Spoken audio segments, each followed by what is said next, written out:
Hey guys, welcome back again to your Unacademy NEET English channel. I hope all of you are doing great, having a good time. So, dear students, before starting this particular session, just let me know once quickly in the chats if all of you can hear me, if I am perfectly audible and visible to every one of you. Quickly let me know in the chats with the thumbs ups. Quickly let me know in the chats with the thumbs ups if all of you can hear me, if I am perfectly audible and visible to every one of you. Welcome back guys, welcome back. Welcome back to one more amazing session from your Unacademy NEET English channel. And people, so we are now the family of more than 20k. The ones who have not subscribed the channel yet, please do keep on supporting, keep on subscribing the channel, right? Let this family grow even bigger, right? Let this channel be the #1 English channel as far as the NEET category is concerned. Yeah? Perfect. So dear students, in this particular session, what exactly I have planned? We shall be doing the most predicted NEET 2023 chemistry paper. As I told you in the yesterday's session, that we have selected, like me and HSP sir, together we have selected almost some 50 questions, which will be the most expected questions. You can expect the similar questions or the questions of the same type in your upcoming NEET 2023 examination as far as the subject chemistry is concerned. So this session is absolutely going to be helpful for everyone, and please take this particular session very seriously. Okay? So are you guys ready for it? So first I'll start with physical, then I'll do the inorganic, and at the end it's going to be HSP sir who is going to come for the organic chemistry discussion with all of you. So ready for it? Ready for it? Give me some thumbs ups in the chats. I want the chat box to go continuously up. Let the chats do not stop. Let the chats not stop. Quickly, everyone. Are you guys ready for this amazing session?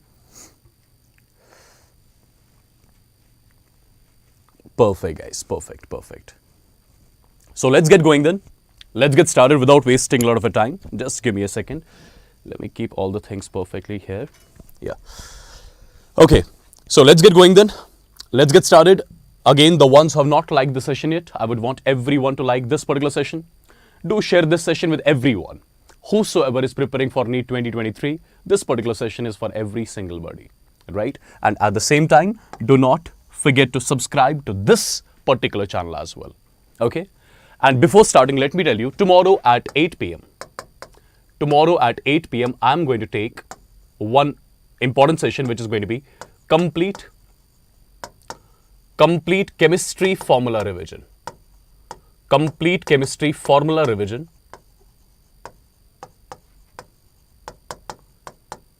including PYQs. Including all the PYQs, all 5-year PYQs. Okay, this is going to be a session which we are going to do tomorrow at 8 p.m. sharp on this particular channel. So tomorrow 8 p.m. it's going to be complete chemistry formula revision, including your previous year questions.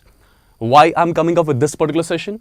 Because if you know, in your chemistry paper, almost there will be some 13 questions which will be completely formula based, in which you just have to put the values in the formulas. If you remember the formulas, you are done with those questions, right? So this particular session is going to be for those 13 questions which you get in your chemistry.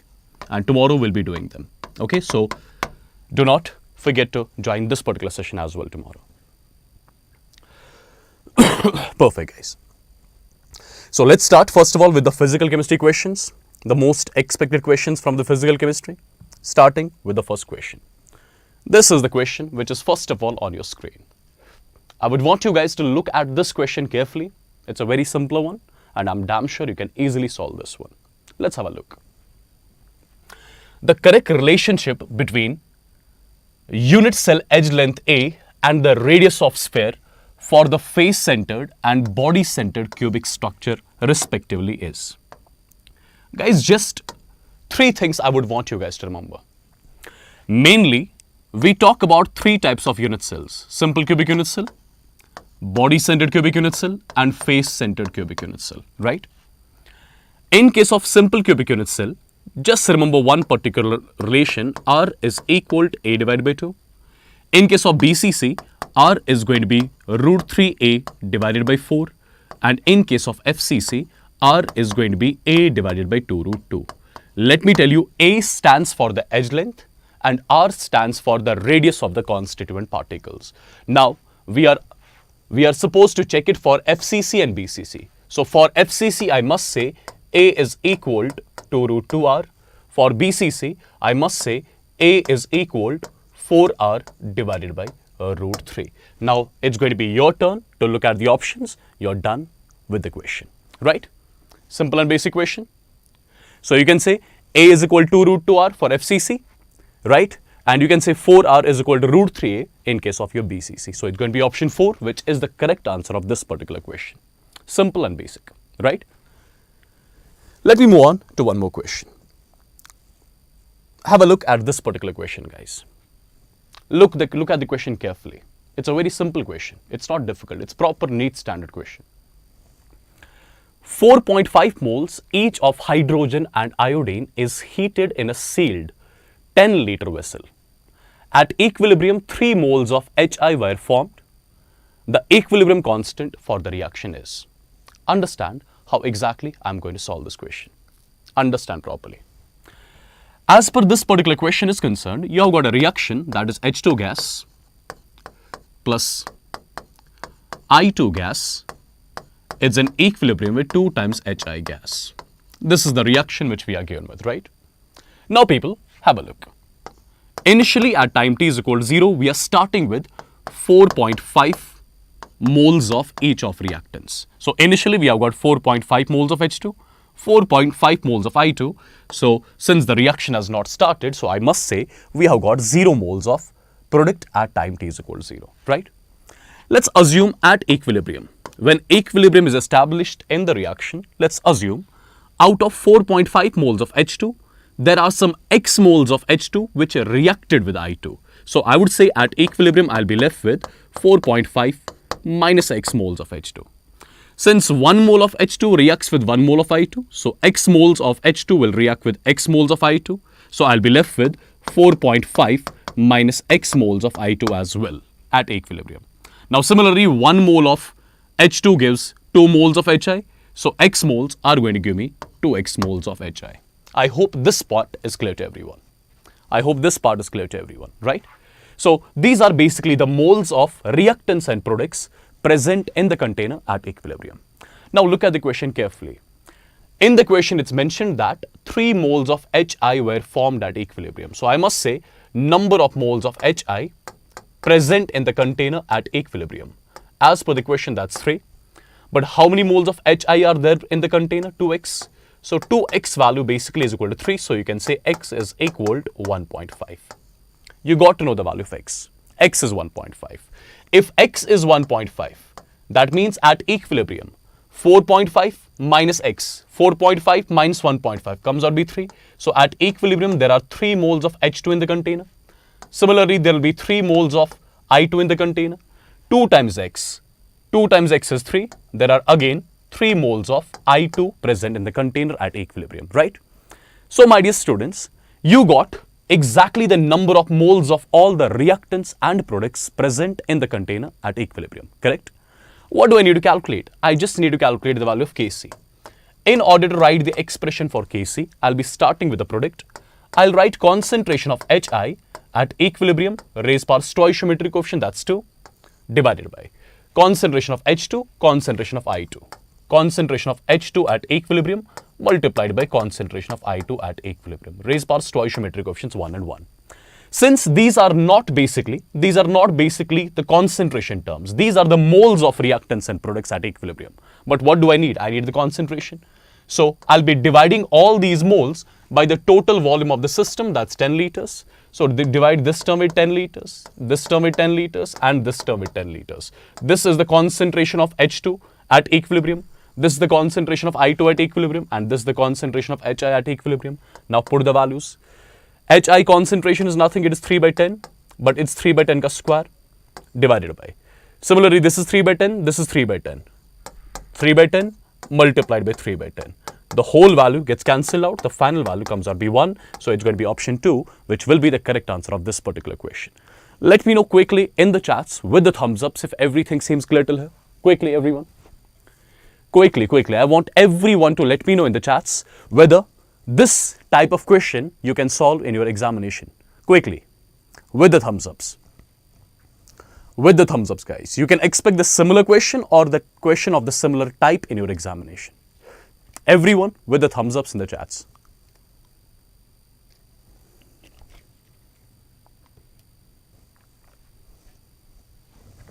Perfect. Everyone with the thumbs ups, guys. Everyone. I do not want the chats to stop. Really, I do not want the chats to stop. Yeah. And the ones who have not subscribed to the channel yet, do that right now. And I can see there are more than 600 people watching live and the likes are just 430. That's not done. Yeah, you have to raise it. You have to raise it for sure. Chalo, let's move on. Let's move on to one more question now. I hope the question which we did is clear to everyone. Now look at the next question. Look at this particular question now. The volume of hydrogen liberated at STP by treating 2.4 grams of magnesium with the excess of hydrochloric acid is. Okay. So as per this particular question is concerned, we are making magnesium to react with HCl. And you all must be knowing when magnesium reacts with HCl, it leads to the formation of MgCl2. And with this MgCl2, we get H2 gas as well. This is going to be the reaction first of all. This is our reaction. Now let's have a look exactly whether this particular reaction is balanced or not. It's not balanced yet, so let's make it 2 times. Now it's balanced. Okay. So we are making magnesium to react with HCl. We have to say exactly what is going to be the volume of H2 liberated at STP. Correct? So I'll be simply using the mole concept. I'll first of all calculate the number of moles of H2 liberated. Then I'll be multiplying the number of moles of H2 liberated by 22.4 liters. I'll be getting the volume of H2 liberated at STP. That is the concept, right? Now people have a look. First thing, how many grams of magnesium are we taking? 2.4 grams, right? So how many moles of magnesium we have in the beginning? It's going to be equal to given mass of magnesium in grams divided by molar mass of magnesium. So we are starting with 0.1 moles of magnesium basically. We are starting with 0.1 moles of magnesium. So we have to make sure 0.1 moles of magnesium react, right? And then calculate the volume of H2 liberated. Now people, the stoichiometric coefficient right here is 1. The stoichiometric coefficient right here again is 1. So can I say from the stoichiometry of the reaction 1 mole of magnesium. 1 mole of magnesium upon reaction with HCl, it leads to the formation of 1 mole of H2. Yes, it leads to the formation of 1 mole of H2. So 1 mole of magnesium produces 1 mole of H2. Therefore, 0.1 moles of magnesium. 0.1 moles of magnesium will produce 0.1 moles of H2. Right? So basically, I got to know the number of moles of H2 produced. So I would say the number of moles of H2 produced from the reaction is 0.1. But I am not supposed to calculate the moles of H2 produced. I am supposed to calculate the volume of H2 produced at STP. So I must say volume of H2 liberated at STP is going to be equal to moles of H2 produced multiplied by 22.4. The value comes out to be 2.24 liters. So these many liters of H2 gas will be produced at the end. Let me know quickly in the chats with the thumbs ups if everyone got this concept. So option C is the one which is going to be the correct answer, and you can expect the same question or the question of a similar type in your upcoming examination from the chapter mole concept. Quickly with the thumbs ups, everyone. Quickly with the thumbs ups, everyone. Everyone means everyone. All right, wonderful. Moving on to one more question. Look at this particular question carefully. What do you think? Chromyl chloride. Chromyl chloride. The oxidation state of chromium is. This everyone should remember at least. What is the oxidation state of chromium in your chromium chloride? Sorry, chromyl chloride. First of all, you should know the formula of chromyl chloride. Then you should know its structure. Then only you can calculate the oxidation state of chromium in your chromyl chloride. right? So the formula is CrO2Cl2. Formula is CrO2Cl2. Now, if you ask me about the structure of this particular substance, it's Cr, this is double bond O, this is double bond O, this is oxygen, and this is one more oxygen. Look at this particular structure carefully. First of all, you have got a double bond here. Perfect. Oxygen is more electronegative. So oxygen will attract both the bonded pair of electrons towards itself, due to which oxygen will get -2. At the same time, chromium gets +2. Due to this double bond, again chromium gets +2. Single bond, chromium gets +1. Single bond, chromium gets +1. So if you ask me what is the net charge present on chromium here, the net charge present on chromium is absolutely going to be +6. So +6 is nothing. It is just the oxidation state of chromium in your chromoyl chloride, right? As simple as that. Perfect? Perfect? Let's have a look on one more question. Let's have a look on one more question. Look at this particular question carefully. See if you can solve this particular question or not. Everyone.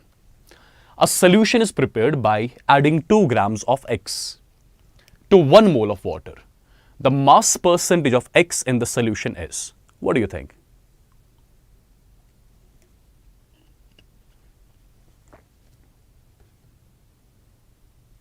Oh wait, what did I write? Just a second. Oh, this is Cl, sorry, this is Cl. It is CrO2Cl2, right? This is Cl and this is Cl. This understood, right? These are human errors, but you're not supposed to do these human errors, okay? All right, look at this question now, quickly. Quickly, guys. Quickly. This is the structure. CrO2Cl2, okay? Now it's fine. Perfect. I'm moving on to one more now. Look at this one. As far as this particular question is concerned, we have got a solution. We have got a solution which contains X, and with X, there is water in the container as well. So imagine as if you have got a container that contains X, and with this X, you have got water as well. You have got water as well. Okay. So how many grams of X we have in the container? We have got some 2 grams of X. If I ask you how many grams of water we have in the container, we are given with 1 mole of water. 1 mole of water means 18 grams of water.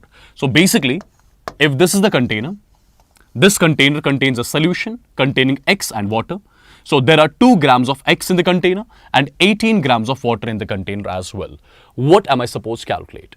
I am supposed to calculate the mass percentage. That's what you call as weight by weight percentage of X, right? So I would say the mass percentage of X, in the solution is basically equal to the mass of X in grams divided by mass of solution, which is basically mass of X plus mass of water multiplied by 100. Now you have got all the parameters with you.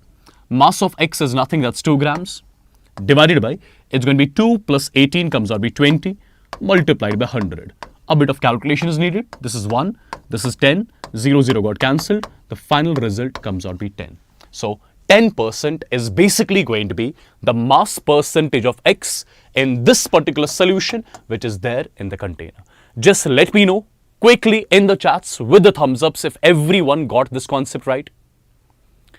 Very simple and basic, right? This is the mass percentage of X. If they ask you about the mass percentage of water, you would say mass percentage of water is going to be 90. Since this is 10, so this has to be 90. Eventually, after summing them up, it will be 100. Yeah? Perfect?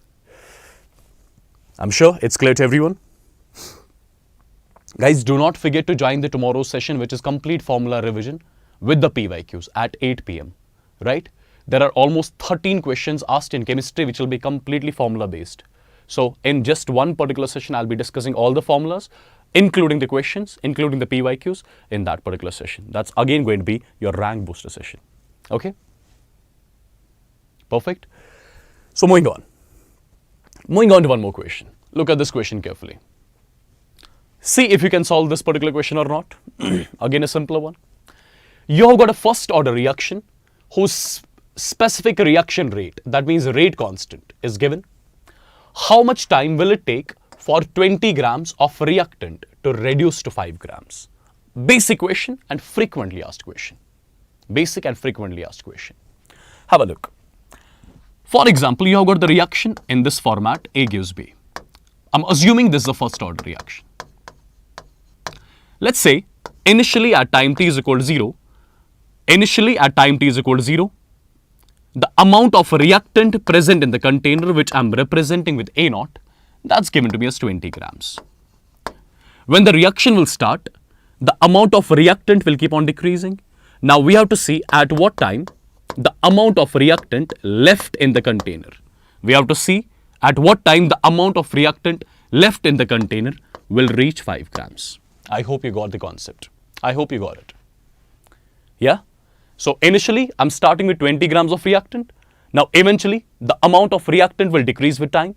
We have to see at what time the amount of reactant will reach 5 grams. The reaction follows the first order kinetics, right? Now dear students, the rate constant value as per the question is given to me as 10 raised power minus 2 second inverse. This is rate constant. What I'll be doing, I'll be using the integrated equation for the first order kinetics. I can say T is equal to 2.303 divided by K. It's going to be log of A naught divided by AT, right? So you can say T is equal to 2.303 divided by K. K value as per the question is 10 raised power minus 2. And it's going to be log of A naught divided by AT. So 20 is A naught and AT is 5. So 5 1, 5 4. So log of 4 is nothing, that's 0.6. So it will be 0.6 here, right? 0.6 here. Now it's just the matter of calculation. Just solve it and get the value of time over here which you were supposed to calculate. Clear? Simple? Simple and basic, right? I'm damn sure you can easily solve this sort of question if it comes in your examination. Okay, so the final answer after solving this particular equation will be option C. Let me know quickly in the chats. Yes, you can use the half-life formula as well. Surely you can do that.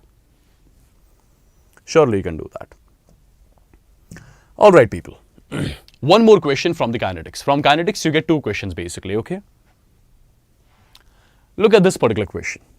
Carefully see the question and let me know whether you can solve this one or not.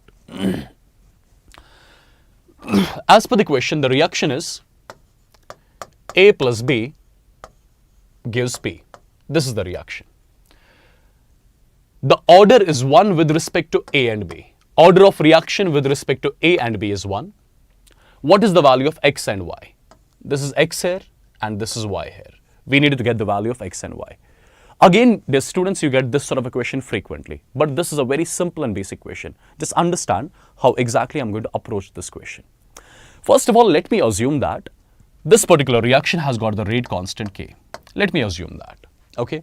Now what I'll be doing, I'll be writing the rate law for this particular reaction. Since order with respect to A is 1, order with respect to B is 1. So it's going to be rate constant, concentration of A raised power 1 multiplied by concentration of B raised power 1. So this is the first step which I want you guys to do all the time. Just do one thing. Write the rate law first of all. Rate law is written. Now how many experiments are we given with? We are given with 3 experiments. 3 experiments, right? Look at the first experiment. In the first experiment, concentration of A is given, concentration of B is given, rate of the reaction is given. So put all these values in this particular expression. So as per experiment number 1, the rate of the reaction is 0.1 is equal to K. Concentration of A is 20 raised power 1, right? Concentration of B is 0.5. Okay, let me call this as equation number 1. Similarly, look at the experiment number 2 details and put it in this particular equation. R value is nothing, that's 0.4 is equal to K. What is the value of concentration of A? It's X raised power 1. Concentration of B is 0.5 raised power 1. Let's call this as equation number 2. Look at the next equation, dear students. It will be 0.8 is the value of R is equal to K. It's going to be 40 raised power 1 multiplied by Y raised power 1. Let's call this as equation number 3. Now from equation 1, equation 2, equation 3, we just need to solve these equations and get the answer. That's all. And how exactly you're going to solve them? Let's have a look. See, let me just do one thing. Let me just do one thing. Just a second. Okay, K gets cancelled, this and this gets cancelled. Okay, it's simple now, guys. If you divide 1 and 2, dividing equation 1 by 2, so what you'll be getting? 0.1 divided by 0.4 is equal. This k and k got cancelled, 0.5 got cancelled. It's 20 divided by x, right? So it's basically 1 divided by 4 is equal 20 divided by x. So x value from here comes out to be 80. Is there any option which says x value is equal to 80? We are supposed to get the value of x and y. X value has to be 80. X value has to be 80. So it's going to be either 1 or 4. Now similarly, you can divide 1 and 3 as well. Dividing equation 1 with equation 3. When you divide 1 with 3, it's going to be 0.1 divided by 0.8 comes out to be 1 by 8 is equal. This k and k got cancelled, right? 20 divided by 40 is 1 by 2. So it's 1 by 2 here. And it's going to be then 0.5 divided by y, right? This is 2, 1. This is 2, 4. Perfect. So y value is equal to 4 into 0.5. That comes out to be 2. So y value is coming out to be 2. So it has to be basically option A, which is supposed to be the correct answer of this particular question. Just let me know once in the chats, that too quickly, whether if this sort of question comes in your examination directly or indirectly, can you solve this question? Give me the thumbs ups in the chats. Everyone. Everyone.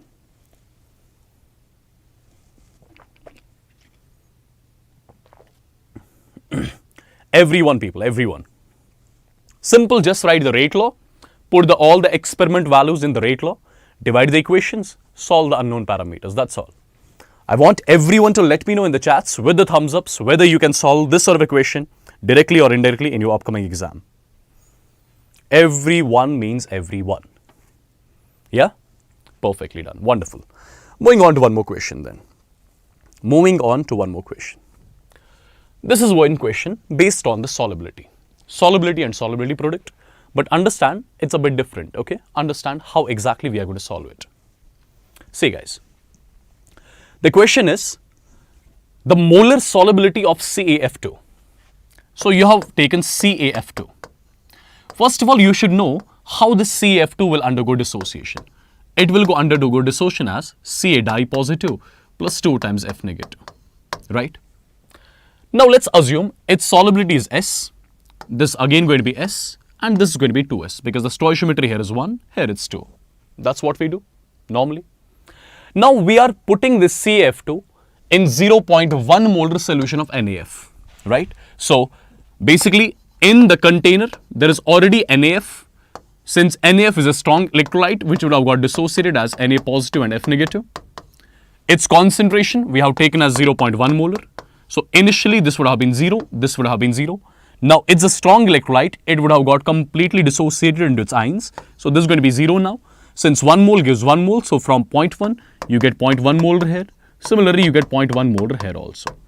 Now understand the scenario. Basically you had a container. And in that container, what did we have? In the container, we had NaF, right? Which was dissociated into its ions. And the concentration of its ions was given to us. Now, in the same container, you have dropped this CaF2, which is in equilibrium with its ions. Now, do you see one simple thing here? Do you see in the same container, we have got a weak electrolyte and the strong electrolyte. Both are having one ion in common. Right? So weak electrolyte and strong electrolyte, both are having one ion in common, right? So should I be operating the common ion effect here? Absolutely, I'll be operating the common ion effect. And as per common ion effect is concerned, the solubility of this CaF2 due to common ion effect would have decreased. Solubility would have decreased. That means if you want to neglect S anywhere, you can do the S neglection. You can do the S neglection. If I ask you, what is the concentration of the common ion? The concentration of F negative coming from CaF2 is 2S. The concentration of F negative coming from here is 0.1. So this is the total common ion concentration. But as I told you, due to common ion effect, this particular reaction would have shifted backwards, due to which solubility of CaF2 would have decreased. So eventually you can neglect S wherever you want. So instead of 2S plus 0.1, I can only write 0.1. Okay, I have neglected S here. Now, my dear student, understand, just write the KSP expression. Write the KSP expression.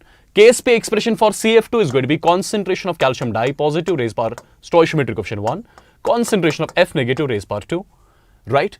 KSP value as per the question is given to me as 5.3 multiplied by 10 raised power minus 11. Calcium dye positive concentration is given to me as S, and F negative concentration is 0.1, which means 10 raised power minus 1, but it's going to be square. So it's going to be 5.3 into 10 raised power minus 11 is equal to S multiplied by 10 raised power minus 2. So S value from here will come out to be 5.3 into 10 raised power minus 9, and it's going to be moles per liter. This is something which is going to be the solubility of CaF2 in 0.1 molar NaF, which is something I was supposed to calculate. Look at the options and find the options. That's all. Done? Done and dusted, right? This question is from chapter Ionic Equilibrium. Day before yesterday, like 2 days back, I have taken a session in which I have discussed this complete ionic equilibrium with all of you. So option 4 is the one which is going to be the correct answer of this question. Perfectly done. All right, moving on to one more question. This is a very simple question, and expect the similar type, and you guys are going to answer me this one. Okay, the PDF of this particular session I'll be sending you in my Telegram group, which is t.me/WASSIMSIRCHEM. Here I'll be sending you the PDF of the session. Quickly tell me what should be the answer of this question.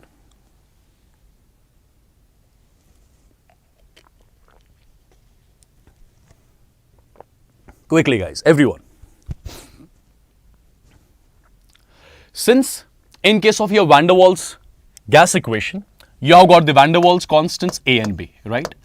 This A, van der Waals constant A, it gives us the idea about the force of attraction between the gas molecules. And this B, it gives us just the idea about the size of the gas molecules. Rest, everything is clear. More the value of A, more is going to be the force of attraction between the gas molecules. Similarly, more the value of B, more is going to be the size of the gas molecules. This is something which you need to remember. That's all. Now you can easily kill this question. You can easily kill this question. Simple and basic, right? So I would say the value of A, it gives me the idea about the force of attraction between the gas molecules, right? I'm sure you can easily solve this sort of equation again when it comes. Okay, one more question on your screen. Look at the question carefully. Look at this question carefully. Time taken to complete 87.5% is the time for the reaction to undergo 87.5% completion, and T50 is the time required for the reaction to undergo 50% completion. The relation between this and this will be. There are 3 equations which I want you guys to remember directly without wasting a lot of your time. When you talk about the first order reactions, do remember in case of first order reactions, time taken to complete 75% of the first order reaction is always equal to 2 times the half-life. First equation. Second one, time taken to complete 87.5% of the first order reaction is equal to 3 times the half-life, right? Similarly, time taken to complete 99.9% of the first order reaction, do remember that's always 10 times half-life. And do remember, a first order reaction never undergoes 100% completion. Time taken to complete a first order reaction is always infinite. Okay, that's all. What exactly you were supposed to check here? Time taken to complete 87.5 and 50%. So you can say time taken to complete 87.5% is equal to 3 times the half-life. So answer of this particular question is directly going to be 3. Yeah? Simple and basic again this was. Okay? Now let's have a look on one more question from the chapter solution. This is one more question from the chapter solution. Look at the question carefully, give it a try, and let me know its answer. What do you think? What weight of glucose must be dissolved in 100 grams of water? So basically you have got 100 grams of water in which you are putting glucose. To lower the vapor pressure by 0.2 mm of Hg. So when you are putting glucose into water, vapor pressure is decreased, and decrease in the vapor pressure is given 0.2 mm of Hg. Vapor pressure of pure water is given. Molar mass of glucose is this. And what do I need to calculate? What weight of glucose? Have a look what the question says and how exactly we are going to approach it. See guys, as per question is concerned, we have got water and the mass of water given to us is 100 grams. Let's say WB, let's say this WB stands for the mass of glucose which I am adding to water, right? or let me just make it a little more clear to you. Okay, let me make it a little more clear to you. Let's say this is the container, and in this particular container, for example, I'm keeping water. This is pure water. Okay, this is pure water in the container. Now, what is the mass of the water which is there in the container? As per the question, it's 100 grams, absolutely. What is the vapor pressure of this particular water? As per the question, the vapor pressure of pure water is given to us as 54.2. 54.2, absolutely. Right? Now, what exactly you are doing? You are putting non-volatile solute glucose into this container. And I'm assuming I'm introducing WB grams of glucose in the container. When I'm adding this glucose in the container, I'm getting a solution. Right? This is the solution which I got. Let's assume the vapor pressure of this particular solution is PS. And I'm assuming this particular solution, okay, let's keep it as such. PS stands for the vapor pressure of the solution. This P naught A stands for the vapor pressure of pure water. Now, there are few relations which I'm sure you must have studied. One is, if you talk about the relative lowering in vapor pressure, that is P naught A minus PS divided by P naught A. It's equal to mole fraction of solute. This is one result which every one of you would have come across, correct? There is one more result which you can remember, which can, make your calculation a bit easy. What is that? That is P naught A minus PS divided by, now I'll be dividing by PS. It is always equal to NB upon NA. This is one more result from which you can solve the questions a bit quickly. Now, people put all the results, put all the values in this result. P naught A minus PS is something which you call as a lowering in vapor pressure, which is what you call as lowering in vapor pressure. And it's done, it's given. See, vapor pressure of pure water was 54.2. Now there is a decrease in the vapor pressure by this much of amount. So vapor pressure of this solution will be 0.2 less than this particular value. It will be 54 mm of Hg. It will be 54 mm of Hg. Perfect. Now put all the values in this equation. P naught A is given to me as 54.2 minus PS is 54 divided by PS is again 54 is equal to NB upon NA. NB means number of moles of solute, number of moles of glucose, which is mass of B, mass of glucose in grams, divided by molar mass of glucose, whole divided by Na. Na means moles of solvent, moles of water. Mass of water in grams, divided by molar mass of water. Now look at this particular equation. You just have got one equation and one variable. So from this particular equation, we can easily get the value of WB from here. Right? Is this clear? Is this clear to everyone? Quickly. And after solving this particular equation, what is the answer? What is the final answer which you'll be getting? You'll be getting the final answer exactly as 3.69 grams. So 3.69 grams of glucose has to be added to 100 grams of water. Then only the vapor pressure will be decreased by this much of amount. I'm sure it's again clear to everyone.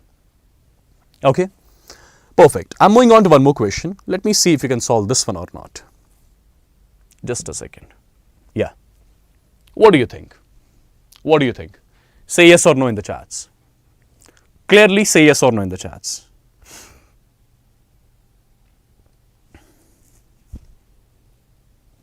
Clearly say yes or no in the chats.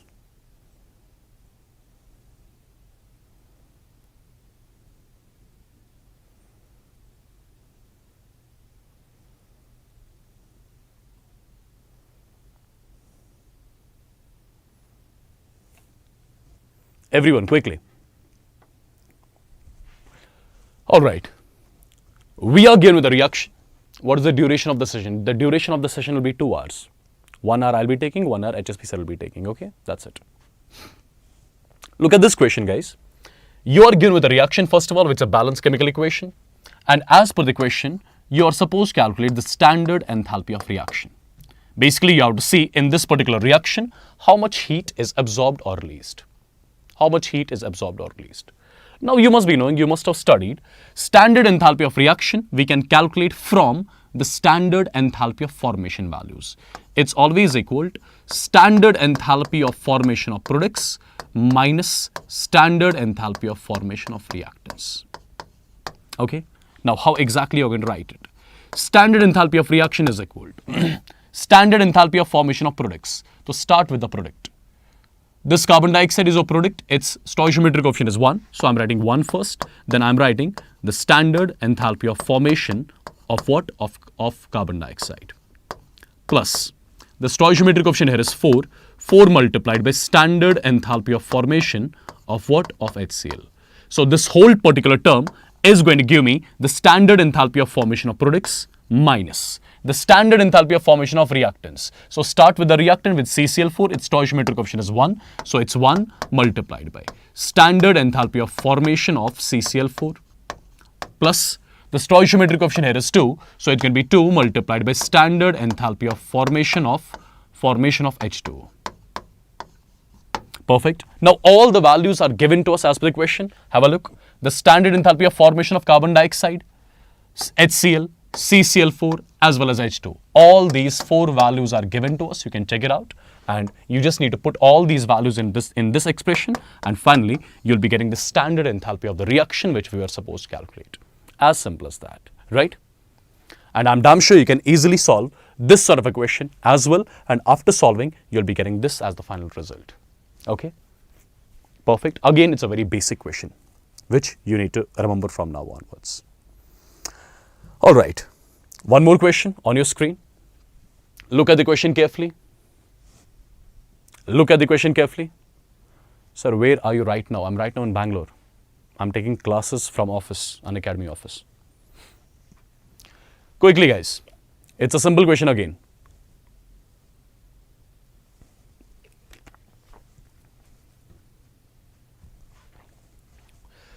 Karthik, it is product minus reactant when it comes to formation. When it comes to combustion, it's a reactant minus product. Okay.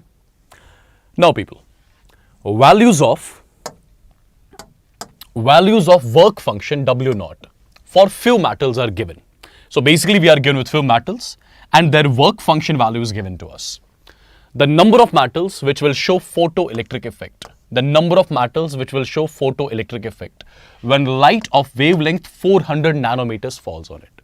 So as per the question is concerned, we have got a light of wavelength 400 nanometers, right? So can you just let me know what is going to be the energy of this incident light which we have?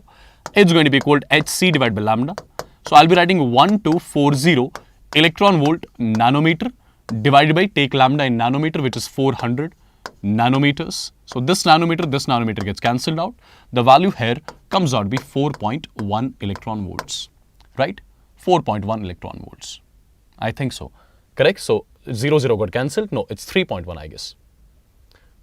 It's 3.1.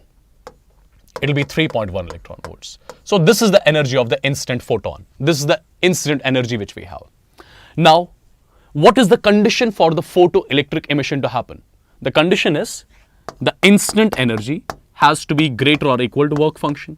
This is the condition for the photoelectric effect to happen, right? Incident energy is 3.1 electron volts. Work function here is 2.42. So photoelectric effect will happen, right? Incident energy is 3.1. Work function is 2.3. Will happen. Again will happen. 3.7 is the work function. So this much is the minimum amount of energy which is required for the photoelectric effect to happen. But how much I'm supplying? I'm supplying only 3.1. So here it's not going to happen. Here it won't happen. Here it won't happen.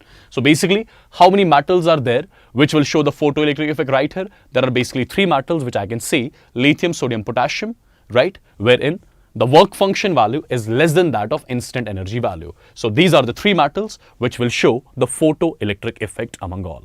Yes? Yes, Prajwal, absolutely. I'm sure you can easily solve this sort of a question again when it comes. Okay. Now people, one simple question. One simple question. What do you think about this one? What do you think about this one? I think yesterday or day before yesterday only I've taught you all this in detail. Quickly let me know in the chats. What do you think? Till then I'll call your HSP sir also. He'll also join in. Sir ji, aa jaiye. I'll be ending in some time. Huh? Okay, quickly guys. The total number of intensive properties. Intensive properties are the ones which does not change on changing the size, which does not change on changing the amount of substance present in the system, right? So what all things we are given with? We are given with volume. Volume is an extensive property. It changes on changing the size of the system. Volume is extensive. Molar heat capacity. When we talk about the molar heat capacity, it's the intensive property. It is intensive, right? Because you know, molar heat capacity is basically heat capacity per unit mole. Heat capacity is extensive in nature, and you know, when extensive property is expressed per unit mole, per unit mass, or per unit volume, it becomes intensive. Okay. When you talk about molarity, which is concentration basically, right? Molarity, which is concentration. Molarity is again an intensive property. Molarity is again an intensive property. E naught cell, right? It's again an intensive property. It's again an intensive property. Gibbs free energy. Gibbs free energy is basically the example of the extensive property. Extensive, right? And what do we have? Molar mass. Molar mass is again an intensive property. Intensive. Do remember all these things, guys. Anything can come in your exam. When you talk about moles, mole is an extensive property, right? And I'm damn sure you already know what are extensive and intensive properties. Extensive properties are basically the amount of substance dependent terms, and intensive properties, they do not depend on the amount of substance present in the system. Now, what I was supposed to check, out of all these properties, which the total number of intensive properties, there are 4 intensive properties which I can see, so it's going to be option 4, which has to be the correct answer of this particular question as well. Okay, perfectly done. Perfectly done. Now I'm moving on to few inorganic questions. Few inorganic questions I'll solve with you. Then HSP sir, he has already joined me here. He's here, right? So he'll be after me. He'll be taking maximum 1 hour. He'll be really fast today. Okay, we know your time is very precious, right? He'll be really very fast today. Okay, so one question which is asked in majority of the medical competitive examinations, and the type of the question which all the students love to solve, right? What do you think?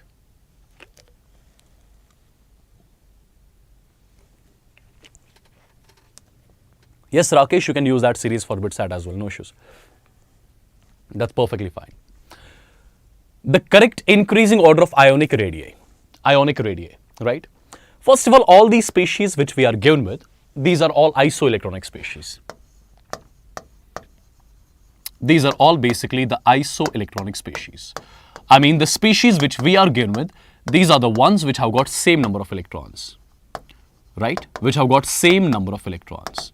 Perfect. And how do we compare the size of these isoelectronic species? How do you compare exactly? Just do one thing. Have a look on this, for example, the third option. What is the atomic number of calcium basically? It's 20. Potassium, atomic number 19. Chlorine, atomic number is 18. Sulfur, it's 16, right? But this is calcium dipositive. So if I ask you how many total electrons are there in calcium dipositive, so 20 minus 2 comes out to be 18. So there are 18 electrons. Again, here also 18 electrons. Everywhere, as you can see, there are 18 electrons present in all the species. So if I ask you, are these species the isoelectronic ones? Yes, they are the isoelectronic ones.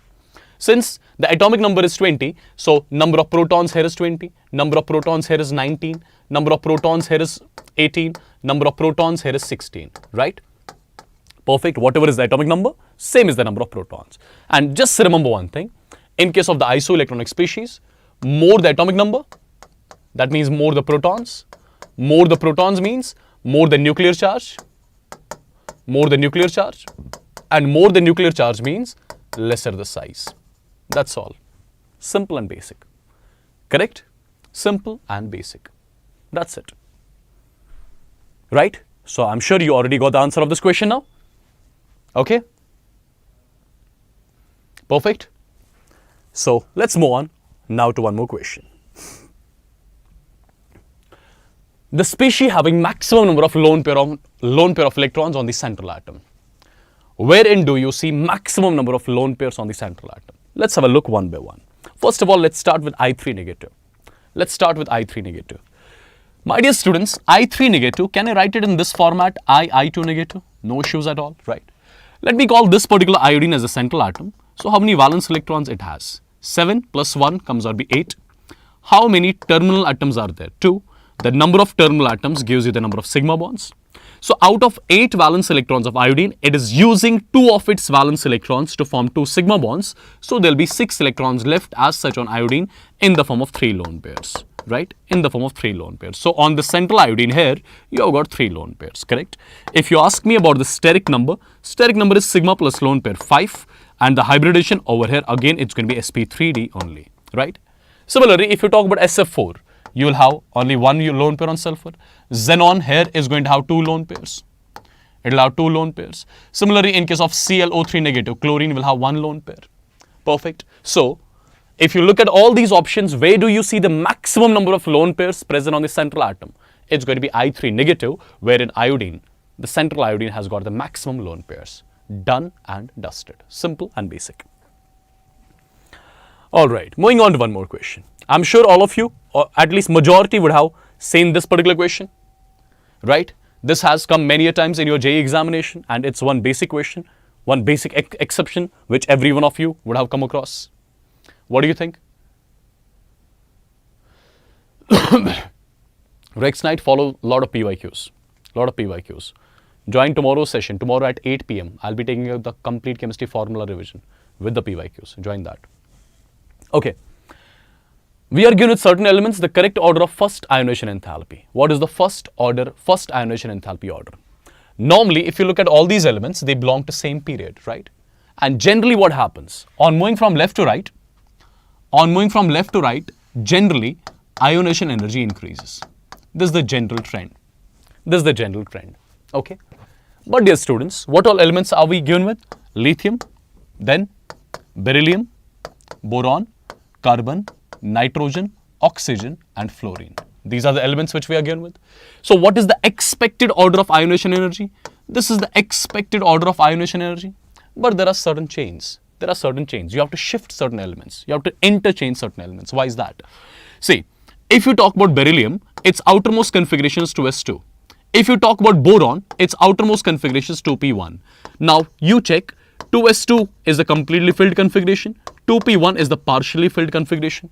Now, if you ask me to take electron out from this particular configuration and to take electron out from this particular configuration, where is it more difficult? It's difficult in case of beryllium. So beryllium will have more first ionization energy than that of boron. So boron will come first and then it's going to be beryllium. Do you see any other exception here? Yes, there is one more exception, as you can see. Nitrogen, its outermost configuration is 2p3. Oxygen, its outermost configuration is 2p4. This is here the half-filled configuration, which is very stable due to symmetrical configuration as well as exchange energy, right? And this is partially filled configuration. So from here, you have to supply more energy to take the electron out. So I would say nitrogen will have more first ionization energy than that of oxygen. Do you see any option like this? This is going to be the actual order of the first ionization energy of these elements which belong to same group. Perfect. Now you can just get the order. It's going to be option 4, which is going to be the correct answer of the question. All right. Look at this one. Let's see what the question says. For the metal ion, the calculated magnetic moment is 4.9. The calculated magnetic moment is 4.9 Bohr magnetrons. The metal has how many unpaired electrons? If the magnetic moment is 4.9, that means the number of unpaired electrons directly are going to be 4, right? Perfect. Or you can use the formula. If you are fine with the formula to calculate the magnetic moment is under root of n into n plus 2 Bohr magnetrons. It's given to us as 4.9. Now when left hand side and right hand side will become equal, if you take the value of n as 4, and n stands for basically the number of unpaired electrons. If there are 4 unpaired electrons, put the value of n as 4, then only LHS right RHS will be equal. As simple as that. Okay? Or generally you can remember, if there will be like 3 unpaired electrons, the magnetic moment will be 3 plus something. Right? If there are 4 unpaired electrons, the magnetic moment will be 4 plus something. 5 unpaired electrons, the magnetic moment will be 5 plus something. Like that. Okay? Moving ahead. Now, it's going to be HSB sir who is going to come and start from this particular question. Sir ji, aaiye. Okay? So people, please and please take this particular session seriously. Okay? I'm handing over the mic to HSP sir. He'll be taking care of your organic now and few more questions of inorganic, right? Do not forget to attend the tomorrow's session, which is going to be at 8 p.m. sharp. And in the morning, HSP sir will come up with inorganic mind map marathon for 3 hours, right? Since all of you were asking for the inorganic mind maps, inorganic marathons, in the morning at 9 a.m., tomorrow sir is going to come live. He will do the inorganic marathons, Today okay? at 10, there is one premiere. Yeah, and today at 10 p.m. you'll get one more inorganic session from sir only. He has made amazing, like, the marathons as per the mind maps are concerned regarding the inorganic chemistry. So you are going to love them. So today 10 p.m., tomorrow 9 a.m., 2 inorganic marathons, and tomorrow 8 p.m., one complete chemistry formula revision with me with the PYQs. Okay? Perfect? Perfect, guys. Now it is, sir, you take care of it. Sure. Thank you, sir. Thank you, sir. Chalo, guys, you carry on. Carry on and see you tomorrow. Bye-bye. God bless you all.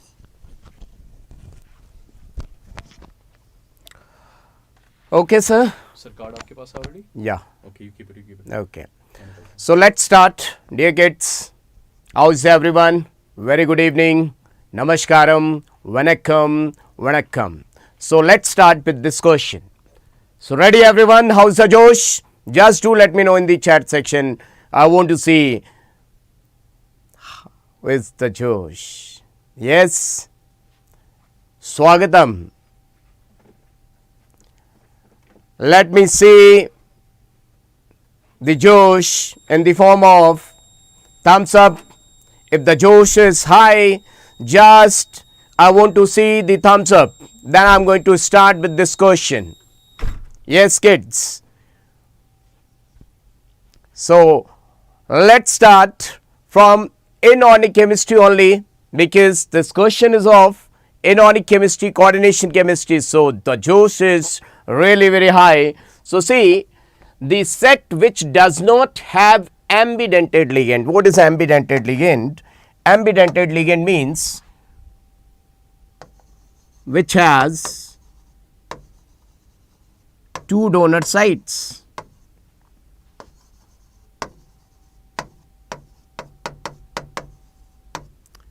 This ambidentate means which can have two donor sites. What they are asking, doesn't have. You can see oxalate, ethylene diamine, water. If I write oxalate, I will write oxalate like this: C double bond O, O negative, C double bond O, O negative. This is your oxalate. Ethylene diamine, I will write like this: NH2, CH2, CH2 and NH2. That means this nitrogen can donate and this nitrogen can donate, which has two donor site. What does it mean? They are having two donor site. This is also having two donor site, but at the same time those two donor sites should not be same. Two donor sites means, like if I say SCN, then NCS, means at one time nitrogen is donor and another time sulfur is donor.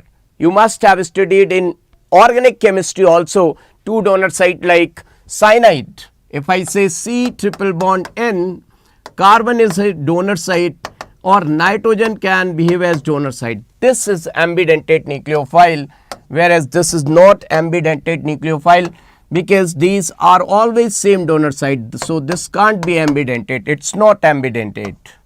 Not ambidentate. It's not ambidentate. It's not ambidentate. So what's your answer? Can you see? EDTA, NCS is there. It is ambidentate. NO2, in NO2 nitrogen as well as oxygen can be donor site. In NCS it can be. So what's the answer? I want to see in the chat section. What's your answer? Yes, do let me know what is the answer. Most of the people are writing 1 and some people are writing 3. Dear students, everyone see to it. Everyone see to it. Here is NCS. NCS is ambidentate. This is being ambidentate. Ambidentate. We can say thiocyanate and isothiocyanate. Isothiocyanate and thiocyanate. There is no ambidentate nucleophile. So I will go for first to be the answer. So if you got first has the answer, do let me know in the chat section. If your answer is correct, just show the thumbs up. If your answer is correct, yes, let me see the thumbs up. If your answer is correct, those who have given the correct answer. Now another question. The magnetic moment is measured in Bohr magneton. Spin only magnetic moment of iron in FeH2O6 and Fe cyanide complexes will be respectively. See, water is your weak field ligand, and cyanide is your strong field ligand. I hope this point is very much clear to each and everyone. One is being weak field ligand, another one is being strong field ligand. So iron, oxidation of state of iron is 3. So if I write iron, atomic number of iron is 26. So you can write 62. Now 3D 6 and 4 as 2. This is the trick. If the atomic number is 26, just reverse it. Just reverse it and write it down. This is the trick. It will save your time. So 3D6 4s2, but here we are provided with Fe3 plus. So Fe3 plus will be 2 will go from here and 1 electron. So 3D5 4s0, because the filling of electron takes place in the s orbital first, s subshell first, and it gets eliminated out from there only. Now 3D5. How can I write 1, 2, 3, 4, 1, 2, 3, 4, 5? This is weak field ligand, so 5 unpaired electron. So it will come out 5.92. 5 point something, that is 5.92. But if I talk over here, iron, see, x minus 6 is equal to minus 3. So x is equal to plus 3. But cyanide is strong field ligand. Under the influence of cyanide, pairing will take place. 1, 2, 3, 4 and 5. Now cyanide will start filling of electron. It will start filling from here, and you will get something like this. D2 sp3 hybridization, 1 unpaired electron. 1 unpaired means 1 point something, 1 point something. So which answer you are going to get? Just do let me know in the chat section. Here it is 5.92, 5 point something, and there is 1 point something. So what's the answer? What's the answer? Most of the students are writing 4. So let's go for the 4. If you like the trick, if you like this trick, this is time saving method, time saving trick. If you liked it, just do let me know in the chat section. I want to see everyone. Everyone, I want to see if you liked it. If your answer is correct, show me the thumbs up, because this is only the communication method between you and me. I want to see if your answer is correct. I want to see in the chat section, because we don't have too much time so we can talk. Just I want to see in the chat section those who got correct answer. Just show me the thumbs up. I want to see that. Another question. This is the solution. Which hydride among the following is less stable? Which hydride among the following is less stable? I want to see what's your answer. Everyone, I want to see for this question, what's your answer? Relation between equal size is better, small with small and large with large. I want to see the answer of this question. Yes, this question's answer. I want to see this question's answer. Everyone, I want to see this question's answer. Just do let me know. I think you have seen the answer. I think you have seen the answer, the first answer. So this, everyone knows this is the correct answer, beryllium fluoride. Okay. Now, see, this is hypovalent. Beryllium forms covalent bonding. Now, this is really tough question. A little bit tough question. Match the following. Little bit tough question. Try to do it. Little bit tough question. Try to do it. Okay. Let's see how to get the answer. Fe4, FeCN6. This you know very well. This is really the most famous compound, ferrocyanide. Everyone knows this is ferrocyanide. Let me give you the hint. Ferrocyanide. What's the color? What's the color of this ferrocyanide? Peacock blue color. I have given. Yeah, it's fluoride. Nishanti, that's okay, it's fluoride. But the most appropriate answer is the first one. It's not fluoride hydride, it's fluoride, that's okay. But we have to choose the correct answer. Now, ferrocyanide. Ferrocyanide is Prussian blue color. It's Prussian blue color. Prussian blue color. Or we can say peacock blue color. This point is very much clear. So, D will have 4th. Now, where is D is having 4? It's not. So, this can't be the answer. This can't be the answer. And this can't be the answer. We got the answer from 1 point only. We got the answer from 1 point only, isn't it?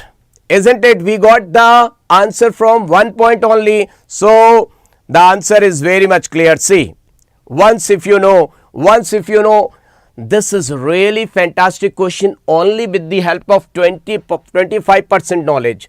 This you don't know, this you don't know, this you don't know. If you know only one, means if you have 25% knowledge for this, match the following with the help of 25% knowledge, you have got 100% mark. Am I right?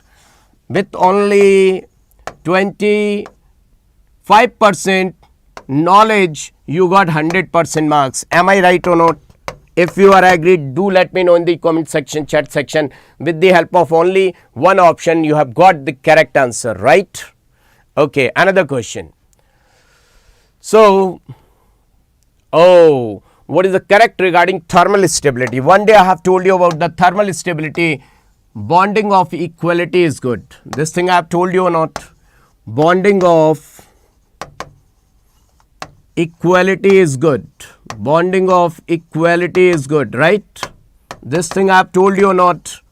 What was that? Bonding of equality is good. In this, what I have told you? Small cation plus small anion or large cation plus large anion, they all are stable. They all are being stable. Who is not stable? Then who is not stable? Large cation, small anion, or large anion, small cation, they are not stable. Just see to it. Hydrogen is small or large? Hydrogen, what will you say? Hydrogen is small cation or large? Small cation.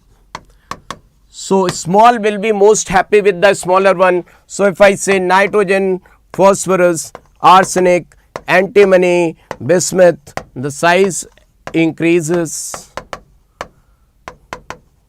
So, this is being smallest. Smallest will be most stable. Nitrogen, ammonia, phosphorus, arsenic. So, first will be the answer. Is it okay? Have you got it? This trick in our social life also works. You like the trick? If you like the trick, just I want to see the thumbs up. If you like this trick, just I want to see thumbs up. Yeah, this is the correct answer. Correct answer. Now, total number. This is tricky question. Tricky question. So, take care. This is going to be tricky question. Kids, this is going to be tricky question. See, total number of CLO bonds. CLO bonds means Cl double bond O bonds they are talking for in hypochlorous, chlorous, chloric and perchloric. For this we should know. For this we should know the formula of all these. Hypochlorous HClO, HClO2, HClO3, HClO4. Now, how to know which one is which? Because they can even ask the name of these compounds. See to it. We know that ferrous and ferric. So, this is us. Remember that. This is us. hypochlorous acid. This is hypochlorous acid. This is ic, hypochloric acid. Hypohalous, halous, halic. So this is halic, chloric. Now hypohalous, halous. This can't be hypohalous. This is hypohalous. Do remember, if you're writing this is hypohalous, examiner will give you 0 marks, big 0. If you're writing hypochloric, examiner will give you 0 marks. So see, hypohalous, halous, halic, perhalic. So I'm going to give you trick. Don't go for this. So let me give you the trick. You know ferrous and ferric. What is the formula of ferrous? Do let me know what is the formula of ferrous. Fe2 plus. Formula of ferric, Fe3 plus. So remember that this is halous. Like ferrous, this is halous, and like ferric, this is halic. Do remember this is halic. So because chlorine is there, I will say chlorous. I will say chloric. So this much is clear. Now what I will say, this is hypohalous, hypochlorous acid, and this is perchloric acid. Now names are clear. First of all, do let me know in the chat section, names are clear. Like ferrous, this is halous. Like ferric, this is halic. You can compare with ferrous. Why I am writing 2 plus? Here 4 and 3. Ferrous, halous, ferric, halic, right? Now once the names are clear, now you can see it is like HOCl. It should be Cl double bond O, OH. Now this should be Cl double bond O, OH. And this will be Cl double bond O, OH. Can you see the structure? What answer you are going to get? Just do let me know. Do let me know what answer you are going to get. How many Cl double bond O? 1, 2, 3, 4, 5, 6. So what's the answer? What's the answer? See, do let me know what's the answer. 1, 2, 3, 4, 5, 6. So can you see the answer? Can you see the answer? Yes. See, this is the answer. Clear to all of you? If it is clear, do let me know. Show me the thumbs up if this point is clear, if this question is clear. Now, which one is most likely a mismatch? Mismatch.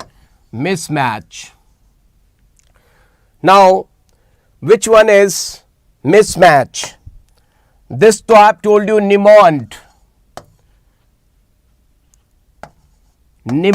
This I have told you on that day Niemand. Nickel on Monday, Niemand. So what do you think? Which is mismatch? I want to see how is your metallurgical process. If you got the answer, which one is mismatch? Just do let me know.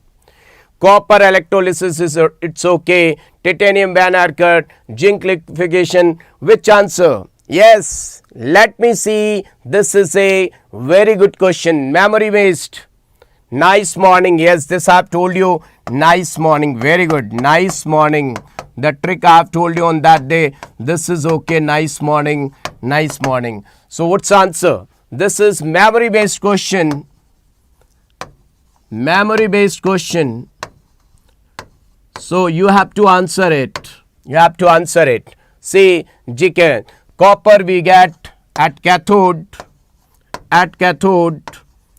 This too we know very well. Nickel we know that. Nice morning. And titanium through Van Arkel's method. These points are very much clear. So now let's see another question. The incorrect. Remember that incorrect statement from the following for boragene. You know boragene. What is boragene? Boragene is inorganic benzene. inorganic benzene. This is also known as triborine triamine.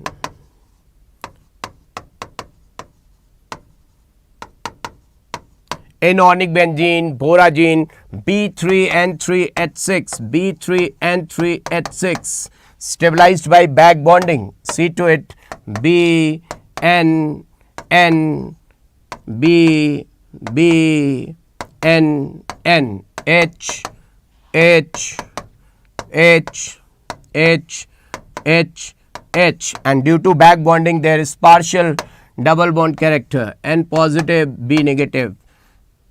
N positive, B negative, N positive, B negative. So, it is having, that's why it is known as inorganic benzene. So, it can react with water, it's okay, it is a cyclic compound, it has electron delocalization. All the points are true. This wing is true, this wing is true, this wing is true. Banana bond, banana bond is there in diborane. Diborane has banana bond, so this is wrong. This is false. What they have asked?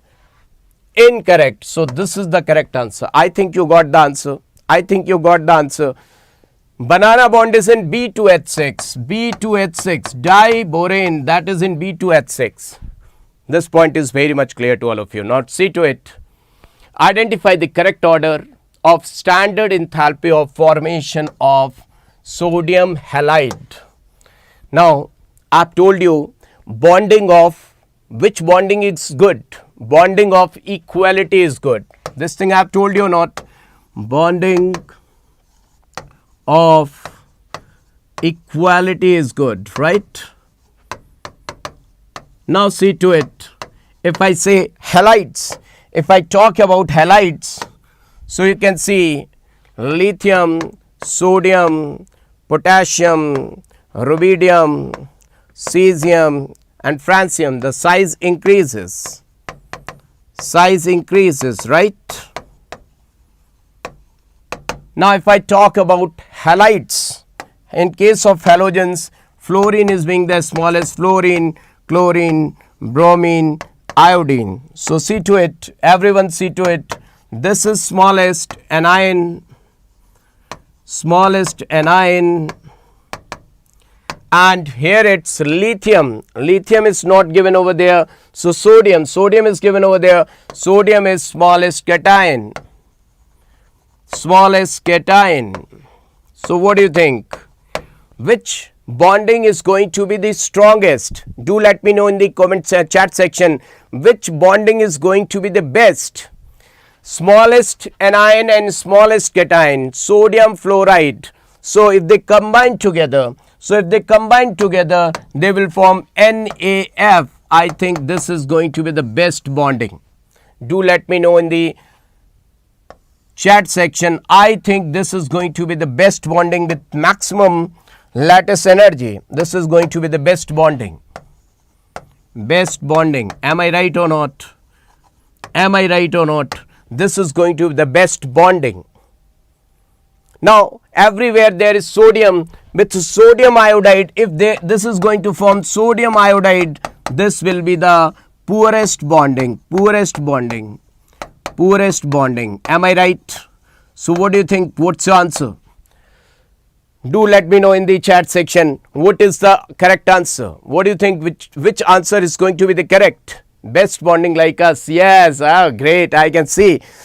Very good, students. Very good. Very good. Do let me know in the chat section if you're getting the correct answer.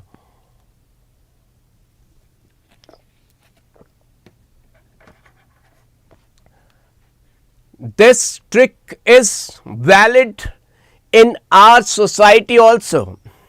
This trick is valid in our society also. Sodium fluoride, chloride, bromide, iodide. I will go with second option. Agreed? Everyone agreed? If everyone agreed, just show me the thumbs up. I want to see the chat section that it must be running together. Yes, that's fantastic. Second is the correct answer. Lattice energy is inversely proportional to cation anion. So, the IUPAC name. Complex compounds IUPAC. We are going to deal with complex compounds IUPAC. See, always remember that we have to write this first. First come first. What's the name? Its name is potassium. We are supposed to write potassium. We have written potassium. Now see, this is central metal atom and this is the ligand. Ligand. Always remember that first we have to write down the name of ligand. Ligand. How many? 3. For 3, we'll use tris oxalato. Why we are using tris? We know that oxalate is having 2 donor sites. Oxalate is having 2 donor sites. 2 donor site means what? This means denticity is 2. Denticity is 2. Denticity is 2. 2. So we'll use tris. Tris. Why we are using tris? For 3. Tris oxalato. Oxalato. Oxalato. Now this cobalt. Cobalt is saying somebody is before me. Cobalt is saying somebody is before me. So just add 8 after my name. Just we people use, if somebody has given up the whatever the energy, so we used to say late Ramu, late Shamu, like that, late. So chemical compound also uses late. They say that people, human beings, they have used late in front of their name. We will use afterwards, right? Otherwise, always remember, if this is the cation, here is the cation and this complex is an ion. If the complex is an ion, so central metal atom's name plus 8 must be added. We have to add 8 if the complex is anionic. So we'll write cobaltate. Cobaltate. How much is the oxidation state? 3x. This is 3 plus x plus 3 into minus 2 is equal to 0. So how much? 3 plus x minus 6 is equal to 0. So x will come out to be plus 3. So cobaltate 3. What's the correct answer? Do let me know in the comment section what is the correct answer. Yes, I want to see the correct answer. Everyone, do let me know what's the correct answer. Everyone. So potassium tris oxalato cobaltate. There is not cobaltate. This can't be the answer. Cobaltate is there. Potassium try wrong. Tris. So what's the answer? Oh, see to it everyone. Potassium tris oxalato cobaltate 3. Potassium tris oxalato cobaltate 3. Potassium tris oxalato cobalt. This can't be the answer. Cobalt can be the answer. Potassium trioxalato cobaltate 3 and potassium tris oxalato cobaltate 3. Both can be true, but yes, if there is already, see to it everyone, this is tricky question, very good question. This name is also true, this name is also true, but we are supposed to find out only one to be the answer. People, this question is going to be the tricky question. This is also correct, this is also correct, but remember that if the name is already having in, di, bi, tri, then also, see, if this is the ligand ethylene diamine, ethylene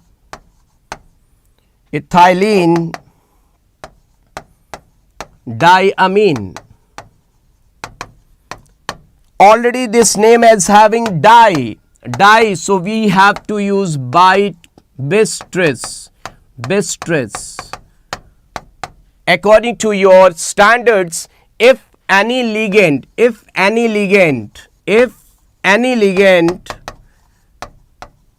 having di, tri in its name, then this is the rule, we have to use bistress. like EDTA, ethylene diamine tetraacetate. But oxalato, it is not having any ditri. Oxalato, in the name of oxalato, there is no di, there is no tri. So more appropriate will be tri. So we have to go with this. This is more appropriate answer.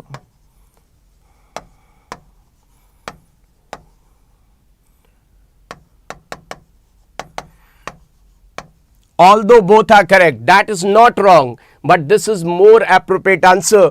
Is the point clear to all of you? Everyone is getting the answer. Although this is also correct, if this is not given, then we have to go for that. But you can see in oxalato there is no ditri, etc. There is no ditri, etc. in the name. So tris is less important. This becomes less important. And what is more important? Definitely the more clear-cut answer will be potassium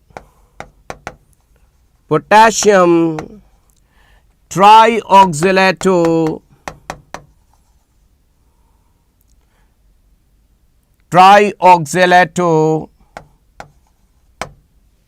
cobaltate 3. This is being more appropriate.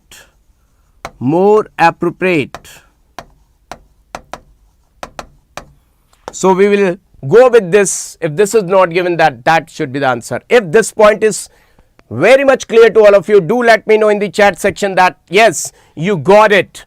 If this name is not given over there, then we can go for that. Otherwise, we have to go for that because in oxalato there is no di, tri, tetra, etc. So we have to use tri, tetra like that. Is this point clear to all of you? I want to see the thumbs up in the chat section. Yes, everyone clear. Very good. Now, see another question. Very tough question. Oh, great. Very, very awesome question. Very, very awesome question. Very, very awesome question. Let me tell you. The formula is Na2B4O7 10 times H2O. Natu song. Natu before O7. Natu wake ups before O7 and having 10 glass of water. Let me tell you first the trick. Natu wake up before 7 o'clock and uses 10 glass of water. 10 glass of water. Can you please let me know how is the trick? Just to remember the formula of borax. What I wrote? Natu.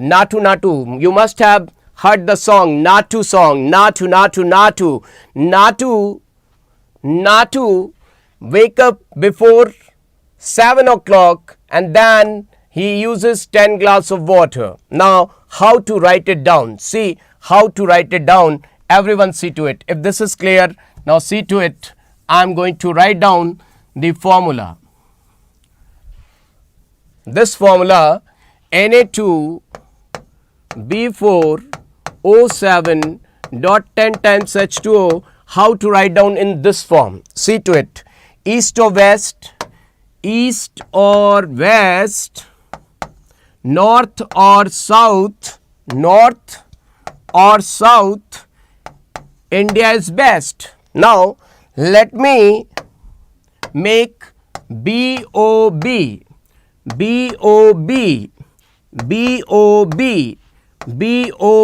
This much is clear to all of you. Now BOB. Now is it clear to all of you? Now I am going to write down OH OH, OH.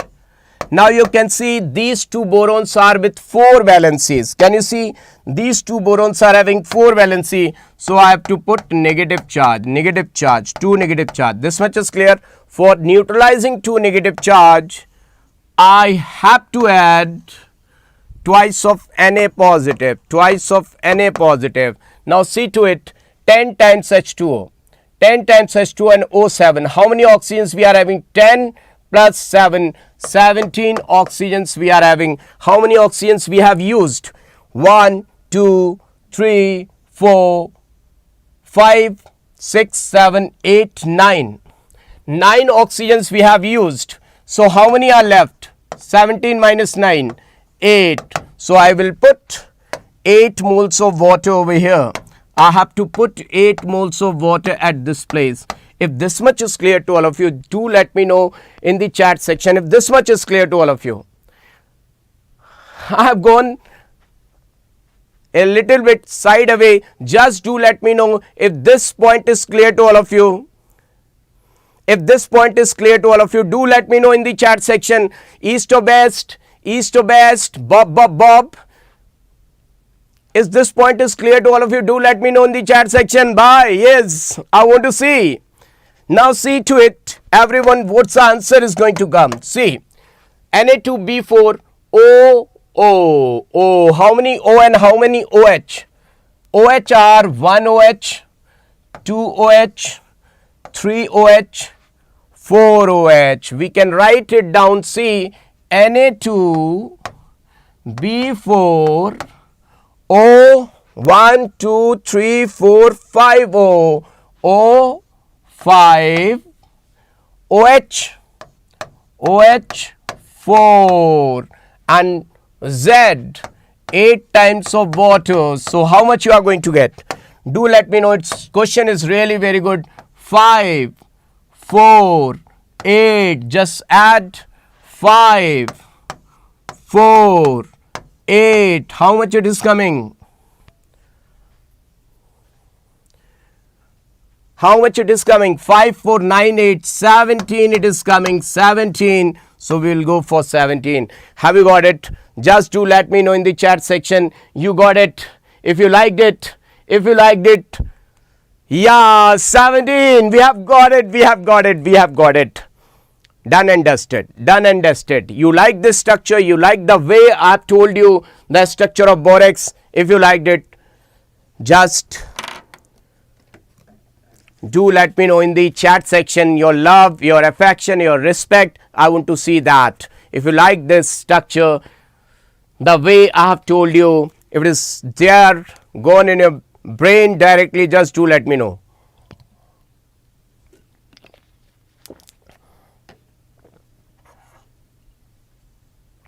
I want to see in the chat section. Yes, hurry up. Really fantastic that everyone is able to understand and this structure is clear to all of you. So just tell me in the chat section, this question was easy or tough? This question was easy or tough? Do let me know in the chat section. This question was easy or tough? Easy or tough? I want to see. Easy or tough? Now, another question, organic chemistry. We are going to start with organic chemistry first. Just do let me know, tough or easy. Okay.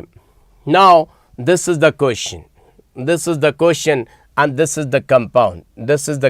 See to it, everyone. Everyone see to it. LiAlH4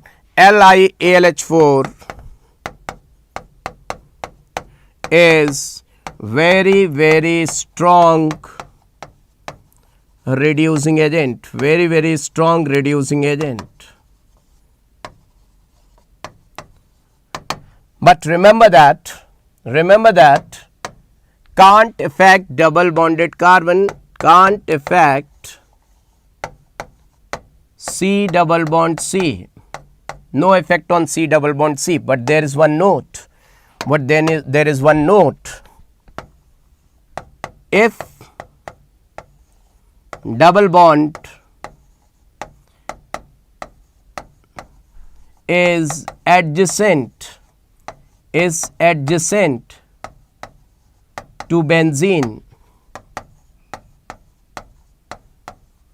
then double bond will get reduced.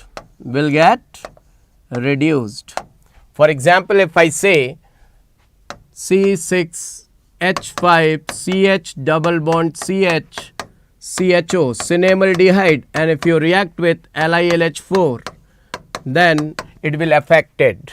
This will become like this, CH2 and aldehyde will convert into alcohol, CH2OH. What I said. But in the question, it's not that much tough. Question is a little bit easy. So see to it.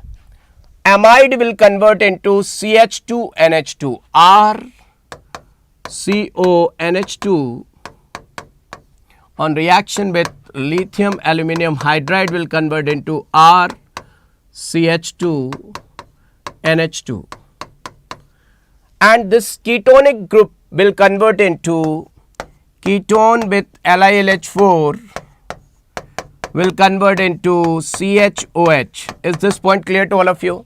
So secondary alcohol and this CH2NH2, secondary alcohol, in all these secondary alcohol is given, but note this double bond, no effect on this double bond, this got affected, can't be the answer, this got affected, can't be the answer, the first two can't be the answer, and here double bond in place of double bond CONH2, CH2NH2, we have got CH2NH2, so CH2 and there is no CH2. So this is going to be the answer. Do let me know in the comment section that have you got it or not. Is it clear to each and everyone? Is this point clear to all of you? Third, according to me, third is the correct answer. So third is the correct answer. See to it. Amide got converted to 1-degree aminic, ketone got converted to alcohol, double bond, no effect. Now another question. This is your propene. And this is brown hydroboration oxidation. This reaction is brown hydroboration oxidation reaction, that we call it HBO. HBO follows anti-Markovnikov's addition. Am I right? Anti-Markovnikov's addition. So first of all, we are going to get CH3, CH2, CH2OH. Then on reaction with PCC, PCC is MOA, mild oxidizing agent, given on page number 332. Aldehyde I will get CH3, CH2, CH double bond O. Now Grignard reagent, this on reaction with Grignard reagent, CH3, Mg, Br. See to it how to do this reaction. This is having delta positive, delta negative, and delta positive. This is going to form like this bond. Bond will be like this. See to it everyone. Negative will come and form a bond with carbon positive. Are you getting my point? This negative will form a bond with this, and MgBr is going to form bond with this. So what you are going to get? You will get CH3, CH2, CHO, MgBr, and over here you are going to get CH3. So carbon-carbon bond is stable, but oxygen is not happy because O negative, MgBr positive. So it will further react with water. And this will accept H plus and that will accept OH negative. So it will eliminate out MgOHBr, and answer will be CH3, CH2, CHOH, CH3. So this is going to be answer CH3, CH2, 1 carbon, 2 carbon, 3, 4, 4 carbon. 1, 2, 3, 4. Third answer. Agreed? See to it everyone. See to it. Is it clear to all of you? Is it clear to all of you? Are you getting my point? So I will go for the third option. If you are able to understand, do let me know in the chat section that it is clear to all of you. So see to it. Third is the correct answer, and there is the explanation. B2H6, you got alcohol, PCC, aldehyde, oxidation, and Grignard reagent. This point is very much clear to all of you. Now let me give you one simple trick. Whenever you are provided with any aldehyde or ketone like this, and in front of there is Grignard reagent, MgX, zinc and water, you can do this question directly. See to it. You can do this question directly. What you are supposed to do, you just bring this R on this and add H. Directly you will get the answer. See, this is the trick. You will get R at this place, R will added at this place, and on oxygen just add hydrogen. Whatever the question, you will get this answer only. Just to the carbonyl group add R part of Grignard agent, and oxygen will form a bond with hydrogen. Is this point clear to all of you? Is this trick clear to all of you? Any compound of world, let me show you. Suppose the examiner is giving you this question, CH3 CO C6H5, and he has given you this question, CH3 CH2 MgBr zinc and water. Such a lengthy question. What you are supposed to do? Don't worry. Organic chemistry pedicare adu customer. If you think like that, no. It's rhombus sulfum. See how it is easy. What I am supposed to do? Carbonyl carbon. Just add this part on this carbon. See to it. What's the answer you are going to get? CH3 C6H5, and just add this ethyl CH2 CH3, and on oxygen what you are supposed to add? Just on oxygen put hydrogen. This is your answer. If you like this trick, do let me know. If you like this trick, do let me know in the chat section that yes, it's done and dusted. It's done and dusted. Okay, next question. Incorrect. Remember that. Read it out properly. Incorrect method of preparation for alcohol means we have to deal with preparation of alcohol. Okay. Reaction of ketone with RMGX. Right now we have done, this is a true. This is true. Reaction of alkyl halide with aqueous NaOH. See, alkyl halide. If I react C2H5 Cl with KOH aqueous, what will you get? You will get alcohol, C2H5 OH. This is also true. Hydroboration oxidation. Right now we have done HBO reaction, we will get alcohol. This is also true, will give you alcohol. Ozonolysis of alkene. If we are dealing with ozonolysis of alkene, reductive or oxidative, that depends what type of ozone. O3, zinc and water. What will you get? We have to put oxygen at this place. So we will get C double bond O, C double bond O. So either they are aldehyde or ketone. They are not alcohol. Aldehyde or ketone. They are not the alcohol. So this is going to give you either aldehyde or ketone. This will not give you alcohol. So this is the answer, because this is not going to produce alcohol. This has produced alcohol. This has produced alcohol. That has also produced alcohol. But this is going to produce aldehyde or ketone. So this is going to be the answer. Is the answer correct? Is the answer correct? Very good. Another question. The correct IUPAC name of the following. Do let me know which is the superior most functional group in this compound. This will act as prefix. This will act as prefix, and this will act as secondary suffix. This is going to act as secondary suffix. Because this is the senior most senior most functional group, right? So it is coming 1, 2, 3, 4.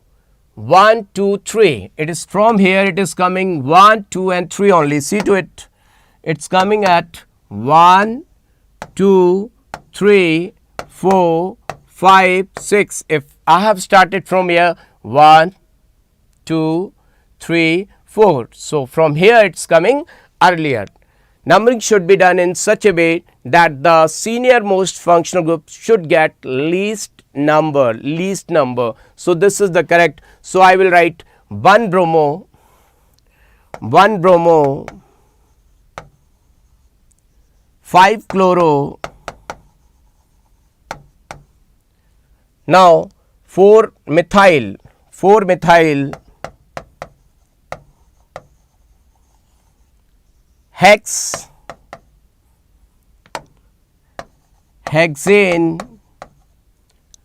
3 all. So it is given anywhere 1 bromo, 5 chloro, 1 bromo, 5 chloro, 4 methyl, hexane, 3 all. I will go with D. What do you say? I will go with D. If your answer is correct, do let me know in the chat section that your answer is correct. Show me the thumbs up. Hit the like buttons. If you are new to this channel, do subscribe it. Your HSP is there. Lowest locant rule is not applicable because senior most functional group is there. Always go with this. Numbering, while doing the numbering, secondary suffix, multiple bonds,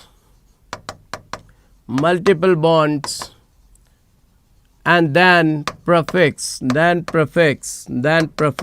is the order while doing the numbering. First find out the parent chain, then do the numbering. All these are correct, then your answer is going to be correct. So this is the correct answer. Now benzene reacts with methyl chloride in presence of anhydrous aluminum chloride.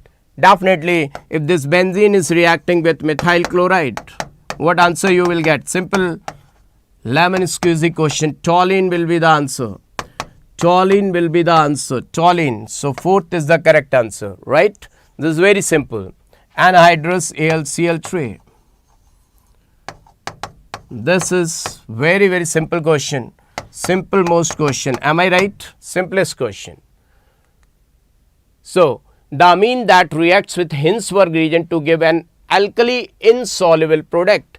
Alkali insoluble. This is the point to be noted, my lord. Remember that if you are provided with 1 degree amine,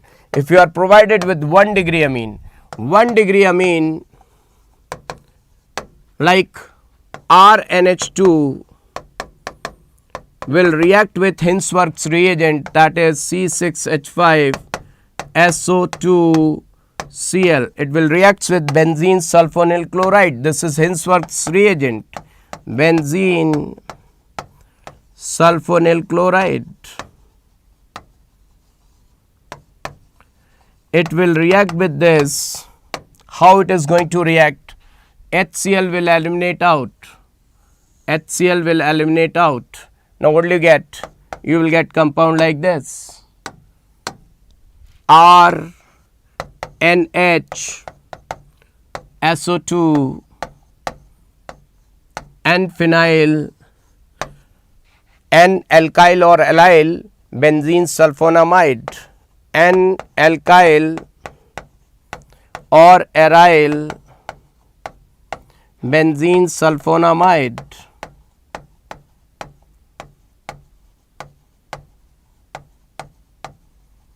This compound is still having one acidic hydrogen. This is acidic hydrogen.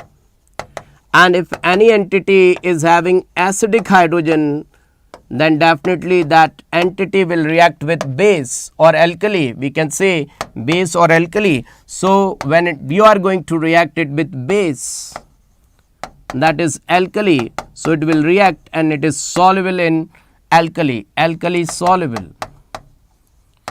So what I said, if you are provided with 1 degree amine, it must be having 2 hydrogens. One hydrogen will react with benzene sulfonyl chloride, that is BSC, benzene sulfonyl chloride, that is Hinsberg reagent, and another hydrogen will react with alkali. So it is soluble in alkali. If you are provided with 2-degree amine, it will have just one hydrogen. So do let me know. It will react with, definitely it is going to react with, will react with what?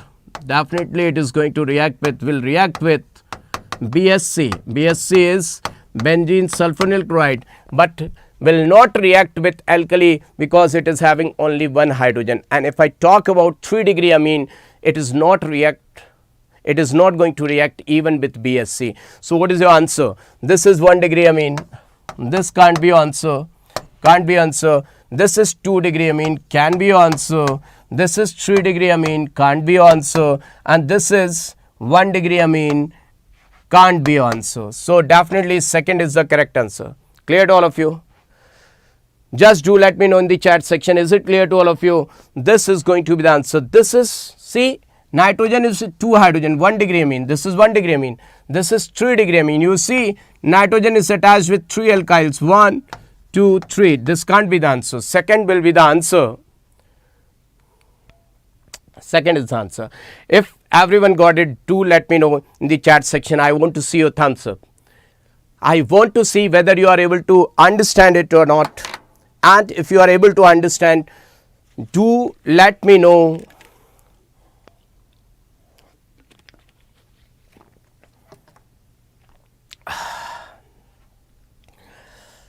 So are you able to understand or not?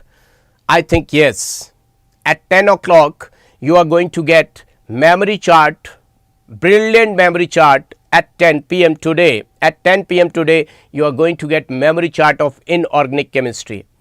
That the representation this time is on the board. I have explained it on the board. I have given from NCERT as well as from JD Lee. 100% you are going to get 8 marks sure and short, right? So now see to it. This though you know very well. H2PD barium sulfate. What is it? Rosenmund's reaction. Rosenmund reaction. So this will give you RCHO. So you are going to get benzaldehyde, because whenever you are going to react with RCOCl with Lindlar's catalyst, this is your Lindlar's catalyst, with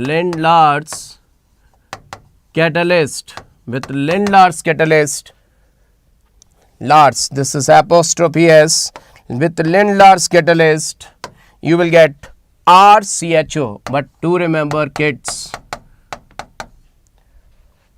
this is Lindlar's catalyst H2PD barium sulfate. I hope you got it. Everyone got it? H2PD barium sulfate. So, but there is one limitation of this reaction. This is very important reaction for your examination, but there is one limitation of this reaction. Limitation of this reaction is,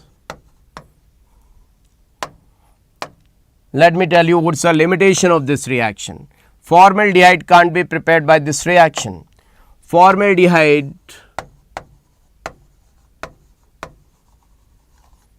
can't be prepared by this reaction.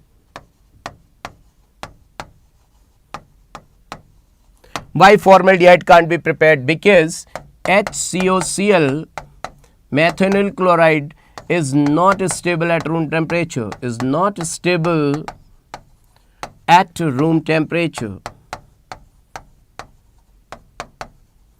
This is the first limitation. And second limitation is that by this reaction you cannot prepare ketone. By this reaction, ketones can't be prepared. Ketones can't be prepared by this reaction. This reaction is not suitable for ketone preparation, right? So another reaction. In the following reaction, A is, now see, no effect on NO2, no effect on bromine. These two are remaining like what they were given. Whereas the effect took place, this diazonium got converted to hydrogen. How is it possible? One day I have told you in the memory chart, I have given in the memory chart that benzene diazonium chloride.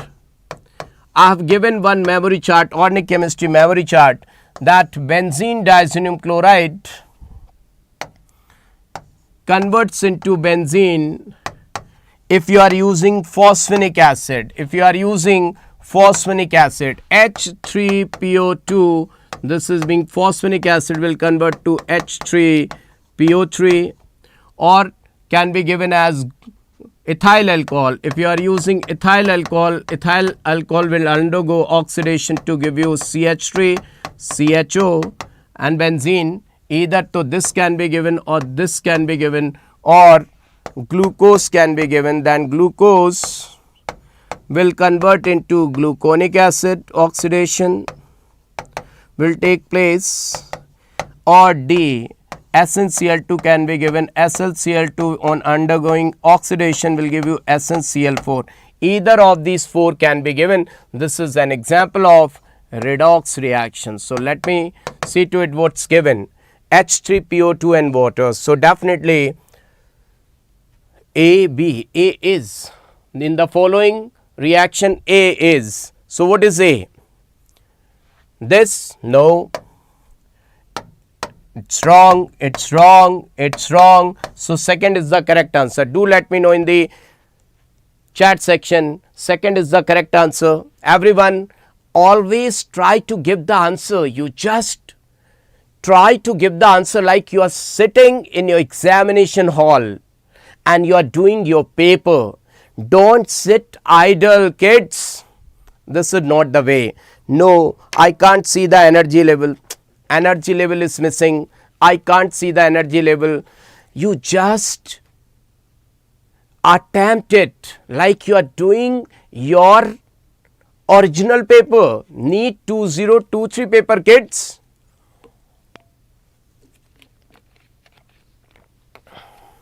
Are you ready? I want to see the Josh. How is the Josh? Everyone, how is the Josh? Are you ready, everyone?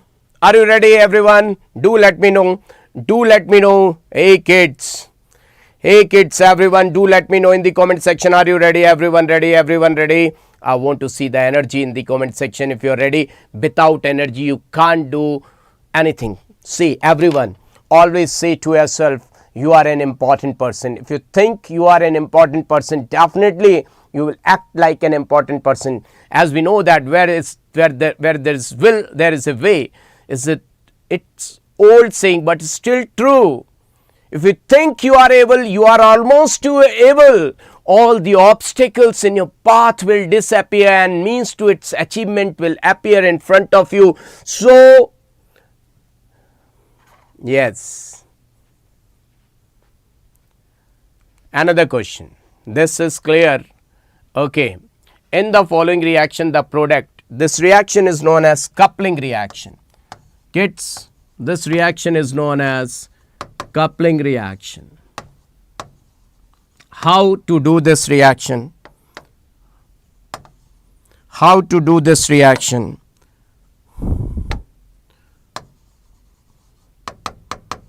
See to it. This is benzene diazonium chloride. Benzene diazonium chloride and triple bond N positive, Cl negative, and this is aniline. Now see to it what is going to happen.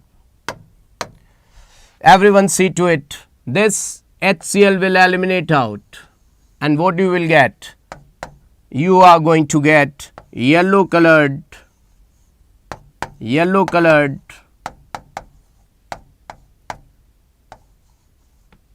para-aminoazobenzene. What's the name? Para-aminoazobenzene. What is the color? Color is yellow color dye. Yellow dye. If in place of NH2 is given, if in place of NH2 is given, and if in place of NH2 OH is given, if in place of NH2 OH is given, we must have said para-hydroxyazobenzene orange color dye, but in case of aniline you will get yellow color dye and the medium is slightly acidic. Do remember kids, slightly acidic. The medium is slightly acidic. So what's the answer? What's the answer kids?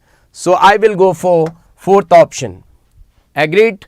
I will go for fourth option. Everyone agreed? Orange, it's not, right now it's yellow color dye. Right now it is yellow color dye. Agreed? Agreed everyone? Okay, next.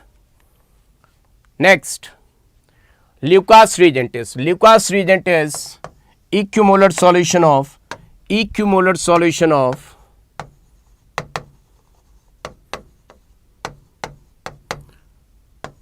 concentrated HCl plus anhydrous ZnCl2.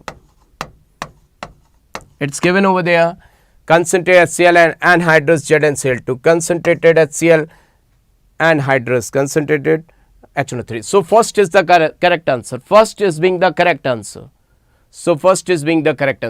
Clemenson's reduction of ketone is carried out in presence of, see, this is being ketone and this will convert into like this. Now they are talking about Clemenson's reduction. So concentrated HCl, what you are going to use? Zinc amalgam, zinc Hg and concentrated HCl. This is the correct answer. So zinc HCl concentrated, zinc amalgam and concentrated HCl. So which of the following reaction will not result in the formation of carbon-carbon? This is very tricky question and very important. Very tricky question. Most of the students often commit mistake over there. See, we talk about Reamer-Tiemann reaction. Do remember Reamer-Tiemann reaction, carbon-carbon bond is formed.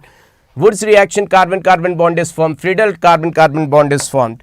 In this carbon-carbon bond is formed. In this carbon-carbon new bond is formed. In this carbon-carbon new bond is formed. In this no carbon-carbon bond. No carbon-carbon bond. Clear to all of you?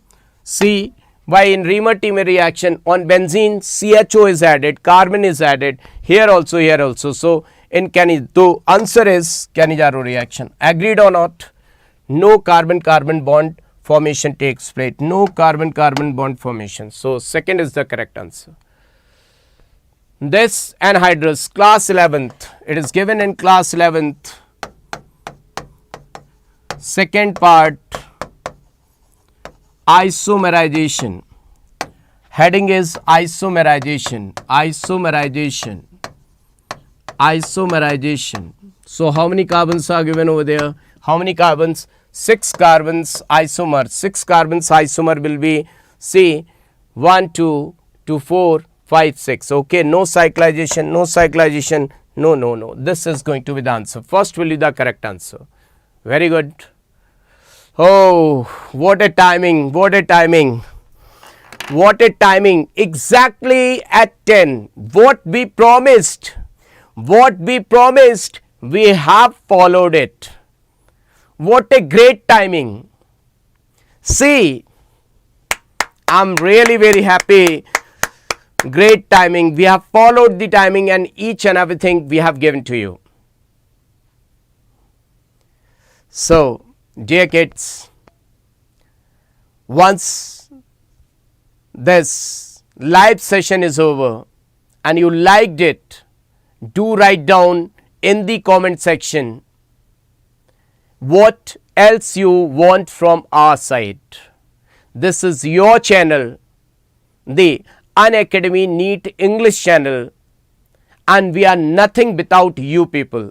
So do love this channel. If you're new, subscribe to this channel, and if you have not liked it, hit the like buttons. And once the video is over, don't forget to write about how good you're feeling about the timing, about the punctuality. And right now you can see at 10 p.m. your inorganic chemistry, chromate dichromate memory chart, mind map must be live. Don't forget it's of just 14 minutes. Mind map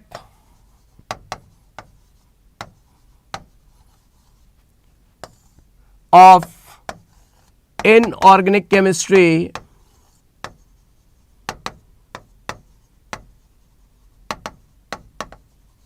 at 10 p.m. today, 10 p.m. and I think 10 p.m. is already there, and tomorrow is my session as well as Wassim sir's session, formula session Wassim sir is going to take, and one inorganic marathon I am going to take. So don't forget to like that session and do come in that session.